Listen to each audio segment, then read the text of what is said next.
ક્ષત્રિય સમાજના વિરોધની રાજકોટના રતનપર ખાતે ક્ષત્રિય મહાસંમેલનમાં રાજપૂત સંકલન સમિતિના કરણસિંહ ચાવડાએ જાહેરાત કરી છે। ક્ષત્રિય સમાજે 19 તારીખ સુધીનું અલ્ટિમેટમ આપ્યું। જો રૂપાલા 19 એપ્રિલ સુધી ફોર્મ પરત ન ખેંચે તો આંદોલનનો બીજો તબક્કો શરૂ થશે। બીજા તબક્કાની રણનીતિ અંગે સંકલન સમિતિએ નિર્ણય લીધો છે, જે સમય આવે જાહેર કરાશે તેવું કહેવાયું છે।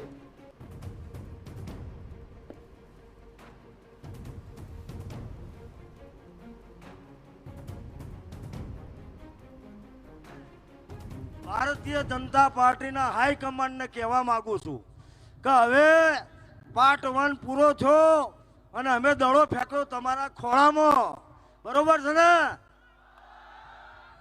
તમને 19 તારીખ સુધીનું અલ્ટિમેટમ આપીએ છીએ, એટલા માટે કે 16 તારીખે ફોર્મ ભરેલું હોય તો 19 તારીખે પાછું ખેંચી શકાય। એટલે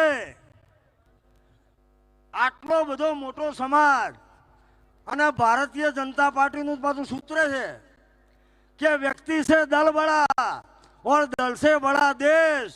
તો રૂપાલા તમે દેશથી મોટા નથી, સમાજથી મોટા નથી, એ કહેવા આવ્યો છું। હવે ભાગ 2 ચાલુ થશે। તો બીજી તરફ ક્ષત્રિય મહિલા આગેવાન તૃપ્તિબા રાઓલે ક્ષત્રિયોને અપીલ કરી કે સમાધાન માટે પણ ક્ષત્રિયોને આગળ કરવામાં આવે છે।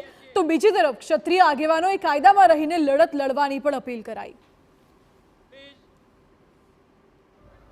આપણે આપણું કામ કરવાનું છે, કાયદાની મર્યાદામાં કરવાનું છે, શિસ્તબદ્ધ રીતે કરવાનું છે।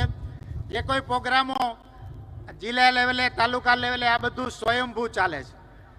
આ કોઈ પૂર્વ આયોજિત લડત નથી, સ્વયંભૂ લડત છે અને એક ક્ષત્રિયની લાગણી ગવાણી છે। એટલે એક ક્ષત્રિય આ લડત લડી રહ્યા છે। આપણા જ સમાજના બીજા ભાઈઓ આપણા જ એમને ક્યાંક ને ક્યાંક આપણને સમજાવવામાં મોકલવામાં આવી રહ્યા છે। તો આપ સૌને હું એ પણ વિનંતી કરું છું કે એમની કોઈક મર્યાદા આવતી હોય, બાકી એમનું ગોત્ર તો આજ છે જે તમારે ને મારું છે। એટલે લોહી તો એમનું પણ મુકળતું હોય, પણ આપણે એના હોદ્દાનું, એમની મર્યાદા જાળવશું।